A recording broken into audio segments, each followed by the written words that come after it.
Welcome to the One Question Leadership Podcast. This is Richard Duran, Athletic Director at the University of the Incarnate Word.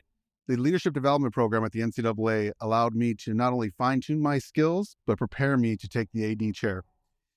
My time in the Pathways program not only allowed me to connect with true professionals throughout the industry, but also learn real-life lessons on how to apply my skills and serve our student athletes to the best of my ability. Leadership development is a crucial aspect of the NCAA to produce the future leaders within the organization. Always do the right things for the right reasons and enjoy the episode.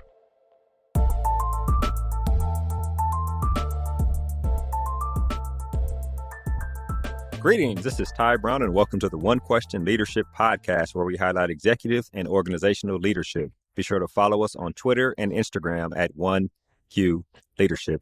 Our guest today is Heath Schroyer. Heath is the Director of Athletics at McNeese State. Greetings, Heath. Thanks for joining us. Good to see you, Ty. Thanks for having me. Glad to have you on, Heath. Now, you coached basketball for 26 years, right? I did. 24 in Division I and 12 as a head coach. Yep, which is crazy. 12 years as a head coach is a wealth of experience for someone to have. 26 years in the profession is like you've learned a lot, developed a lot, probably had a lot of influence on the student athletes that you coached. Now, you've been there at McNeese. This is your third year going into my fourth year. But was a coach there for a couple years and now moving into an AD. And then overlapped for a little bit. Now for a year, being an athletics director, which is an interesting experience in itself. For sure. One thing about your experience that I know about is that you became the AD while you were a basketball coach, but it was specifically during the pandemic, and it was while there were some hurricanes that just happened, and you're trying to figure out how to come out of these things that are happening as a university and specifically as an athletics department, right? And most people who take positions, you don't want to take a job if there's no problem to solve. And it sounded like there were some major problems to solve when you for sure took over the job there at McNeese in terms of taking on the athletic director position. So talk to me a little bit about evaluating that whole situation when you were asked to serve as athletic director while you were a basketball coach. Well, it was obviously right at the beginning of the pandemic. The AD that hired me retired. They did a search. Search didn't go very well. President brought me in, asked me to do both, step in. Obviously, everyone's in a pandemic. Budgets are getting cut, all those things. So I did, and I was doing both. Mm-hmm. And then August comes of 2020, and we get hit with two massive hurricanes. It was actually on the front page of Sports Illustrated. Ross Dellinger put an article out, obviously a couple years ago. So it was the hardest time I've, as a human being, as a man, I've ever been because it's, you don't have water, electricity, power for 18 days. Every facility on campus just got crushed. And you have 400 student athletes, and you have coaches and assistant coaches and administration, getting them all safe, getting them all situated. It was the most trying experience of my career, but one I look back on, Ty, and honestly, it was, I learned so much. Sitting in with the governor, sitting in with FEMA representatives, sitting in with obviously our president and the senior cabinet, state senators, the highest of elected officials there really is at our level, and I learned a lot, and but I sure hope we don't go through it again. Yeah, right. Which is interesting, right? Now, one thing I know about you, we've had a conversation over on Athletic Director U about your process as a coach, process as an athletic director in terms of assessing a situation, right? Prioritize what you need to prioritize in terms of that situation, create a plan, and then implement and execute that plan. So tell me about that aspect of, facilities are ruined, our student athletes are misplaced, students on campus are misplaced. I mean, we probably need to bring some money in to fix things, but do we have money? We're getting emergency money, but that doesn't go to athletics first. So, tell me about the process of assessing that and then prioritizing what's important first. Well, it's a great question. The first thing that I assessed was everyone was beat up. Okay. Everyone took a hit. Homes were damaged, the community, everything. So number one, I thought was, how can I bring some positivity to this situation? The university obviously needed a positive voice and a positive vision. This community needed one. And the first thing I knew is that we needed to be that. And athletics needed to be something that this community could rally around. So my number one objective was to make sure everyone was safe. And the ones that were in town, that they had all the water they could have, they had non-perishable items we could survive, right? And check on all them. And then at that point it was, okay, the first thing we're going to do is we're going to have a vision, and our objective is we're going to play every sport for the year. Wow. Now, I'd be lying if I didn't say I had no idea how I was going to do that. But this is what we're going to do. But we're going to do this. Yeah. You know, we're not going to lay down. So right away, now football got moved to the spring because of COVID, so that bought us a little time. We put basketballs, one of them in Lafayette, one of them in Baton Rouge. You know, it was really hard, but that was the number one objective, was to be safe, and then we're going to figure out how to play. And to get our playing surfaces, or getting our ability to play at home solidified, whether that meant our basketball team playing at an old Burton Coliseum, which is a cow barn, which is what we did. You know, football playing at noon because we don't have lights, you know, baseball playing at noon, like all those things. And then obviously that was the goal. And then, you know, we obviously prioritized, and the first sports coming up were the basketballs because of COVID. So we wanted to prioritize that. And then we obviously set a plan in place, and then my staff, we just executed it. But I think the biggest thing for me was this community and this university and all of our student athletes and coaches needed something to believe in, that we were going to be okay. You know, and I would tell them that, you know what, this is a very, very unfortunate blessing. And when we get through this, we're going to be stronger. We're going to be more united, and our facilities are going to be better, and we're going to be better for it, because people live in an entitled world. And what this hurricane taught us is that it can all be gone in a day, in a moment. And it's made us stronger. It's made us more committed. It made us more tougher, more appreciative. And I'm proud to say that we did play all those sports that year, and our home games were at home. It was the best home we could find. So what's interesting about that, right? Because, you know, you go back to assess, prioritize, create a plan, and execute their plan. And that one specifically the first plan was to make sure everybody had the resources they needed to live, right? Amen. Second, now let's figure out how we can actually execute our sports that we want to execute, however we're going to do it, right? So you executed that plan. What was next? I mean, where do you go from, okay, now we're playing sports, right?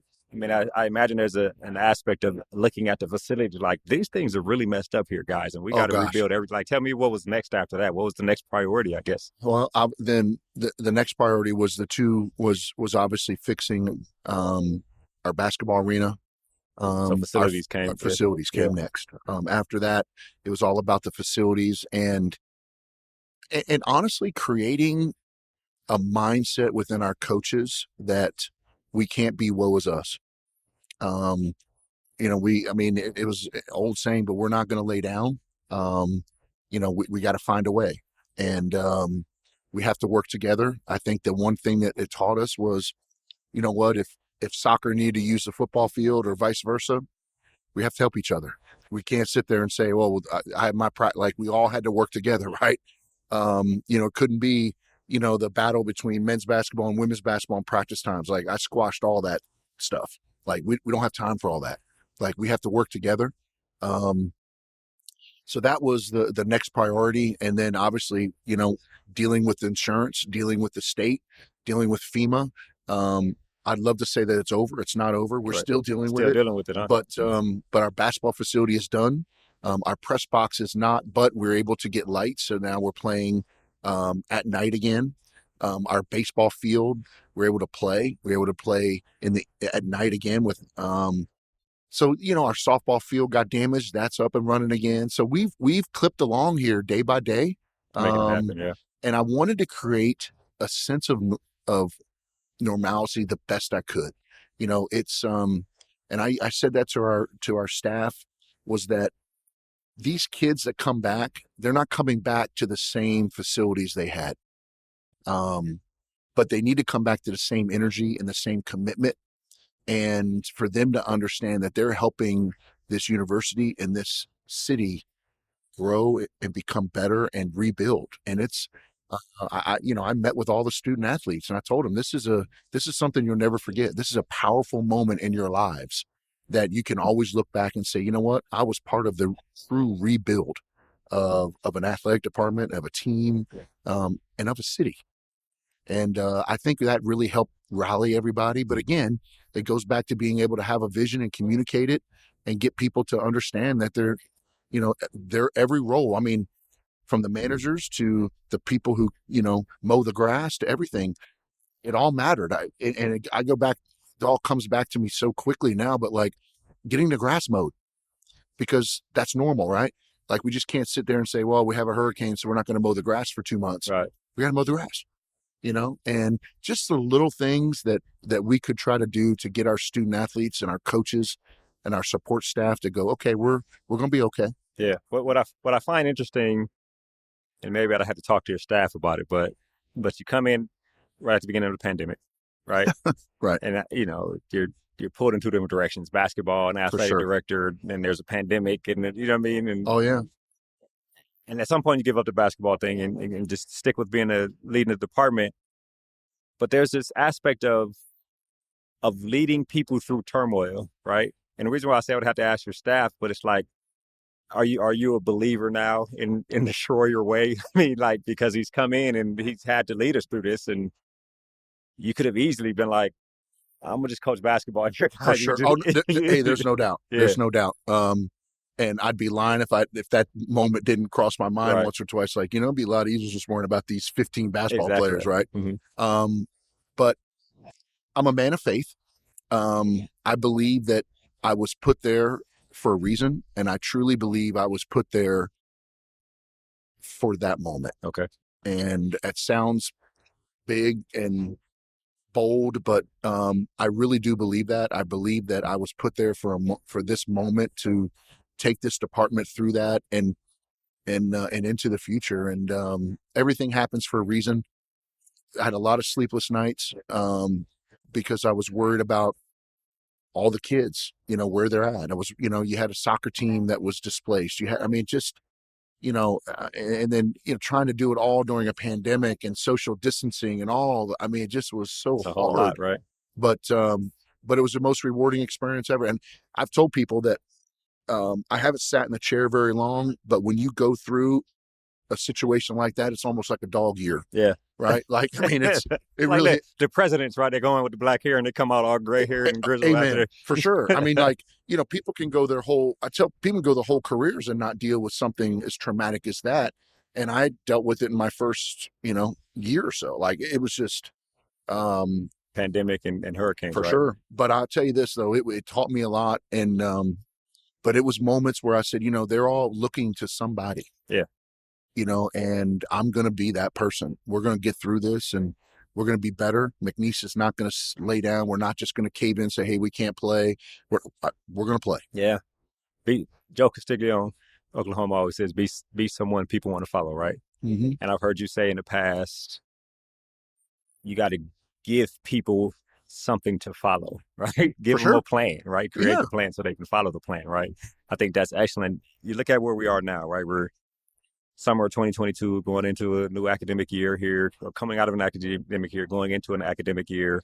And you mentioned before, you're still dealing with things that come from the hurricane and the aftermath of the hurricane, whether it be insurance, FEMA. You're a fundraiser. So tell me about how that ties into the story of McNeese State Athletics. Well, the hurricane was a very, very, very, very unfortunate blessing in a sense, because it's like I told all of our donors, it allows us to make the changes that we really ultimately want to make and need to make, whether that's the new press box, being able to put a weight room in the Legacy Center for men's and women's basketball and volleyball, being able to again say, okay, we have the building back, but this is what we really need, and here's why. We got everyone in one weight room still. Like, we need a different weight room on campus, and people could get behind that. The press box, like, okay, well, insurance is going to give us 18 to 20 million. But you know what? If we get 5 more million, we can have this. So my goal with the press box is not, and same thing with the weight room and the legacy center, isn't, hey, well, this is really nice today. My goal is saying, hey, and I've talked about this to our donors, is we want this 20 years from now to walk in and people go, man, this is really nice. Mm-hmm. So this is our chance. This is our opportunity. You know, God forbid another hurricane hits us again like that, but this is our chance. And if we want to do something special through great adversity, always there's a great blessing at the end.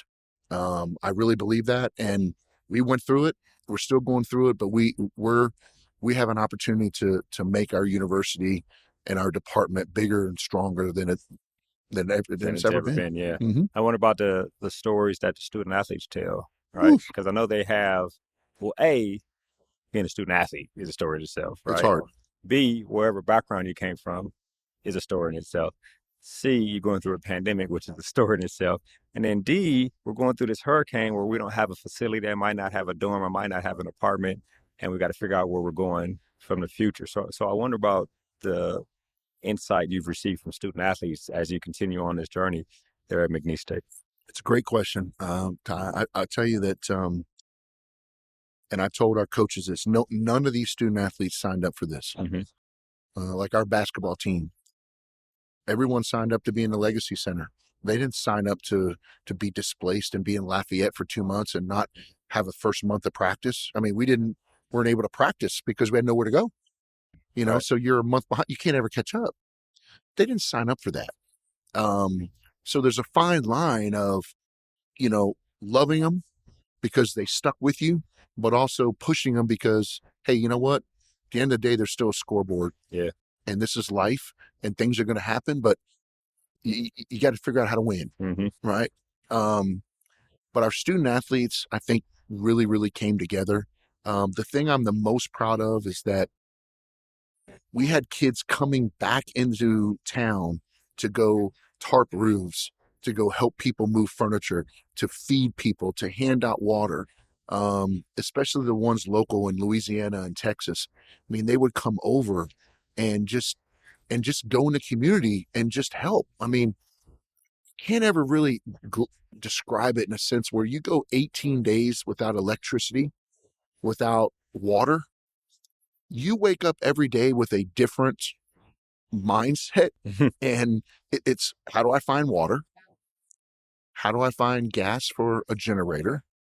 How do I keep the refrigerator on so my food doesn't spoil? Because the grocery stores are closed because it just was a war zone. Yeah. But seeing our student athletes come in and help and bring cases of water, our local neighbors, LSU, UL, people in our league that brought tractor trailers full of supplies and our kids helping disperse them. It was the hardest time of my life, but it honestly was the most rewarding as well. Because you saw a community and a department come together like I've never seen before. Yeah, it had to be. I wonder about you said you coached for 26 years, right? So you got student athletes all over the country probably doing a whole bunch of things in sports, out of sports.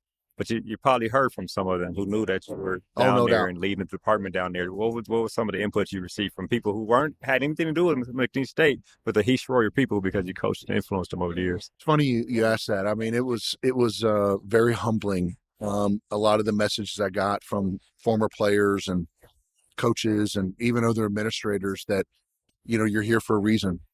There's nobody that can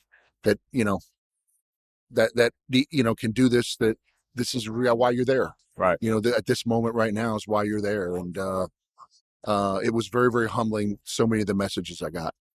Well, what it sounds like to me, coming in as an AD, pandemic, right? Oh gosh. Hurricanes, decision to get out of a profession that you probably grew to love, right?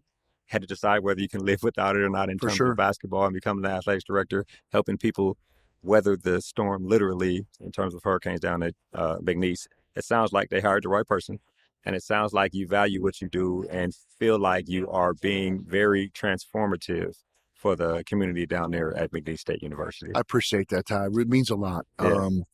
We there's a lot of work still to be done, but it's a labor of love. I love what we're doing. I love where we're headed. We got a long way to go, but we've come a long way too. Yeah. Well, I really appreciate you joining us here on the One Question Leadership Podcast. Hey, thanks for having me. Anytime. Yes, sir. That was Heath Schroyer. He is the Director of Athletics at McNeese State. And of course, this is Ty Brown with One Question. And keep in mind, the role of a leader is to create and maintain an environment that people want to be a part of. And as always, be better tomorrow than you are today.